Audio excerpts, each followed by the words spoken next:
呢一份咧就有5粒嘅，有5粒嘅水膽閃靈鑽，咁啊大概咧就個 size 咧就20mm 至到25mm 呢個範圍內啦，一共22.74 gram，22.74 gram，價錢560蚊嘅，呢一份咧就560蚊啦。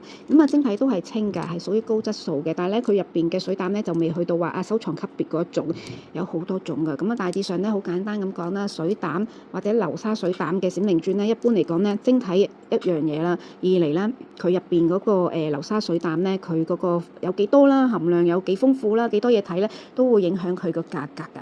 所以咧有去到收藏級嗰啲咧，有啲可以好貴嘅，細細件都好貴嘅有啲。咁依5粒咧，呢一粒咧就帶黃嘅，呢一粒咧輕微嘅晶體嚟講咧，輕微少少黃嘅，好似黃晶嗰種咧，好淡嘅黃，有少少感覺，因為佢晶體晶瑩嘅，好似香檳金色咁樣嘅。跟住咧，其他呢幾粒咧都係白淨嘅，都好白淨嘅。放埋一齊咧，揾個白色嘅底，白色嘅布底下，咁樣咧，咁你就會睇唔睇到個分別啊？係咪輕微帶黃嘅？輕微啦，呢粒唔係好黃。因為個晶體點解會黃咧？因為個晶體內咧有帶鐵質個礦物，所以咧就帶少少黃。好啦，咁即刻嚟咯喎！我哋睇下佢嘅水膽先。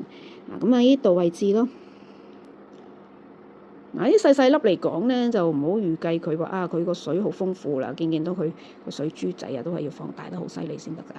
水珠仔咁即管同大家去一齊觀察下啦。見到北部位呢度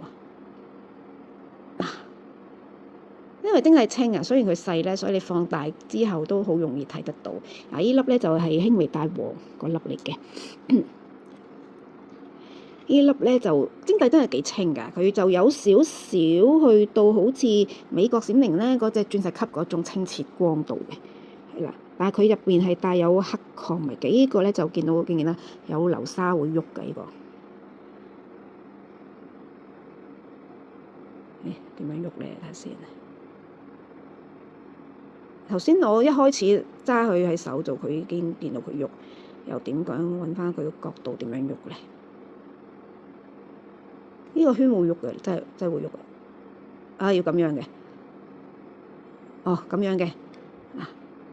咁細粒。我哋打側睇㗎，打側邊咁樣睇咧就會清楚啲。見啦？係啦，呢個。如果喜歡嘅話咧，就可以揀呢份啦。呢粒咧都好乾淨，好似成粒玻璃咁樣嘅，清嘅，好清澈嘅。呢個咧兩邊都有個圈圈圍住，見啦？呢邊咧有個小 bubble 啦，小水珠啦，見啦？呢度會喐嘅，跟住呢邊咧就呢度又有個小水珠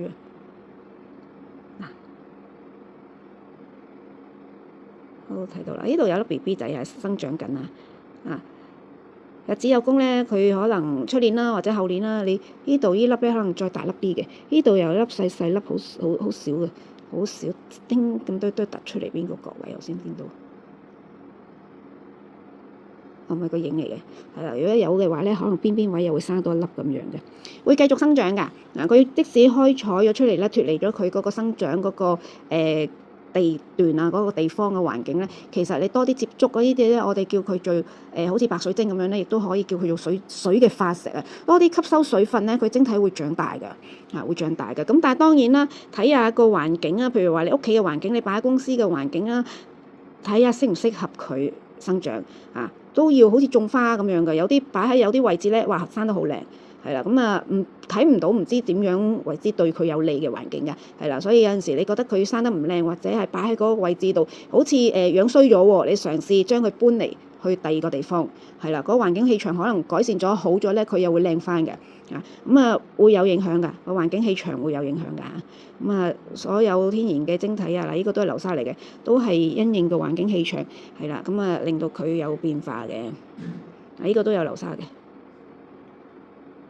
亦都試過係有朋友咧，可能擺放嘅晶體咧喺公司度，公司嘅環境咧嗰個負能量可能比較嚴重啲，污糟啲，係啦，即係個環境冇乜特別去淨化過，見到流沙嘅飛咗上去嗰個礦物向上漂移。咁啊變咗咧個晶體咧擺放咗公司一段時間咧，點解衰咗越擺越樣衰咁樣啊？跟住咧就嘗試拎翻屋企啦，換轉一個環境啊，對佢一個好似新鮮嘅清新啲嘅環境啊，跟住咧靚翻嘅喎，會靚翻嘅喎，所以佢係有靈性㗎，天然水晶係有靈性嘅，佢唔好以為佢唔識講嘢係死物啦，其實佢哋係會有信息蘊藏咗裏邊，睇下你識唔識得去觀察佢、留意佢嘅啫，最緊要。好啦，呢個都頭先見到佢有流沙飄落去嘅頭先。好啦，呢度咧呢一份咧就一共係有5粒，一共有5粒。呢粒黃嘅，呢粒咧就25mm嘅，點解特別長啲嘅？560蚊呢份。